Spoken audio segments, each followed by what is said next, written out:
Tout d'abord, l'ouverture du diaphragme.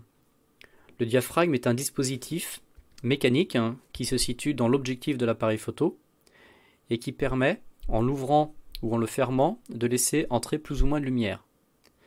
Par exemple, si j'ouvre mon diaphragme à f1.4, donc il sera grand ouvert, beaucoup de lumière entrera et viendra percuter le capteur. Au contraire, si je ferme le diaphragme par exemple à f32, la lumière ne passera que par un petit trou et donc il y aura moins de lumière à venir percuter le capteur. Donc si je veux par exemple assombrir une photo ou éclaircir une photo, je peux plus ou moins fermer le diaphragme pour l'assombrir ou ouvrir le diaphragme pour l'éclaircir. Mais attention, forcément cela aura un impact sur la zone de netteté ou alors la profondeur de champ. Donc pour rappel, à f32, il y aura une grande profondeur de champ. Seulement, il y aura peu de lumière à rentrer.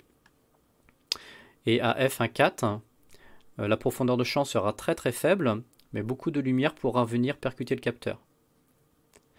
Alors si je me mets en priorité ouverture, pour gérer l'exposition de ma photographie, je vais donc jouer sur les paramètres qui permettent de jouer sur la profondeur de champ.